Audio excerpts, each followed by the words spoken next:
Hey, how you doing, Ashes Ruby's family? Pastor John here. Just gonna give you some rehab life.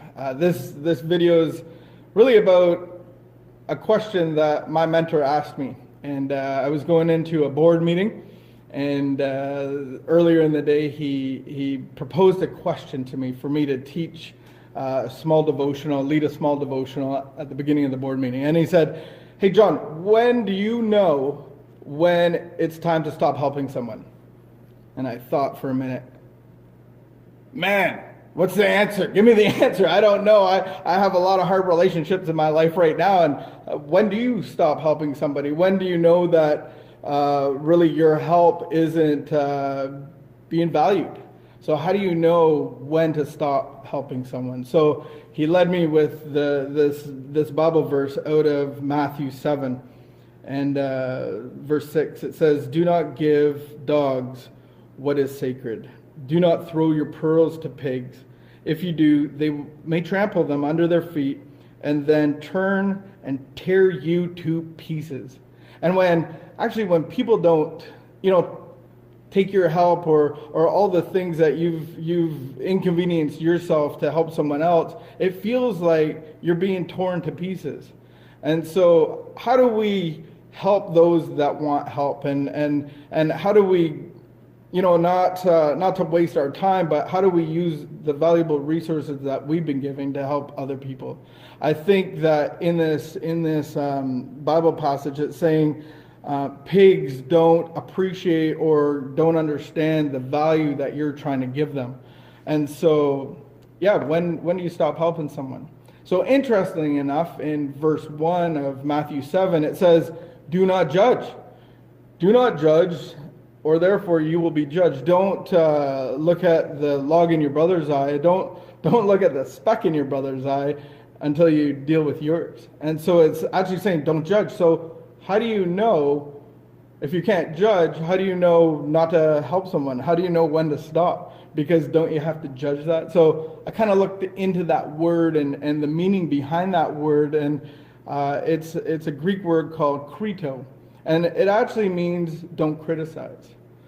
So maybe it's saying that, you can call a pig or a spade, and that's okay, just don't criticize it. So maybe the problem is criticizing what you've realized to be true, a mathematical equation of going, well, it smells like that, it eats that, it talks like that, and it is that. So maybe I should pull back my resources and give them to somebody that finds value in them.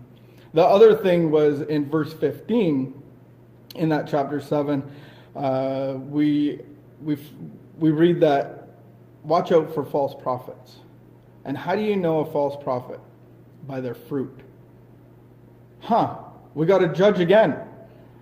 I think that we're not supposed to be critical, but we can judge what kind of fruit that is. Is it an apple? Well, I've seen an apple before. It's red, it's shiny, it hangs on a certain kind of tree, and that's the fruit of an apple.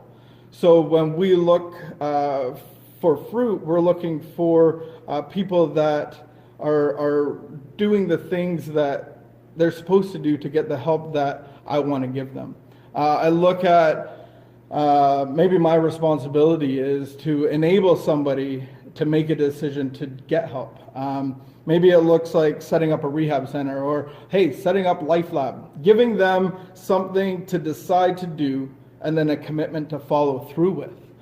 I look at maybe entering a rehab. You've made a decision to get help. Now, what's the commitment? How about going to the gym? I know that I've made a commitment going to the gym on many occasions. One in particular that I remind myself almost every day is I bought a 3-month pass. It cost me $90. That $90, I played one game of squash. So one game of squash for 2 hours cost me $90. I like to keep that as a reminder where my wardrobe is. So every day I look at that and go, hey, I didn't follow through with the commitment. And I think that's maybe a sign of the fruit of where somebody doesn't commit to the decision that they made.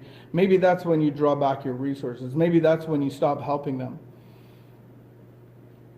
I'm reminded of the scripture in Luke 18 and verse 1 through 8. They talk about kind of not a cool leader, not a cool king. And there's this persistent widow. And back in those days, widows were almost defenseless and they needed help. And she was persistent and persistent. And finally, the king said, okay, just because you're bothering me, I'm going to help you. And imagine all the people that came to you for help kept bugging you and bugging you for help, for assistance, and then followed through with the decision, followed through with and committed to following through with the help that you've been given them. Jesus said in John chapter 1 and verse 35, come, follow me and see. And so I had no clue at the beginning of the board meeting. I was like, I just want the answer. Tell me when to stop helping people. Tell me, how do I focus on people that really want help? So maybe this can help you. Maybe, I know it's helped me, is number one, we just enable people to get help. We give out a resource. We give something that they can decide to do. And so we hear a decision and we move forward in helping them. And so out of that decision, we need to see commitment. So I think that if you see that commitment that they've decided to, then you keep following through. And we're not here to be Jesus for people. We're not here to be their solution, but can we walk beside them? Can we help them help themselves? Because I know it helps me. And so I'm not here to be the solution for anybody, but we can always take people to the solution, which is Jesus. So if they've shown commitment from the decision that your help has allowed them to do, then keep walking with them, because what we do for the least of these, we do for Jesus.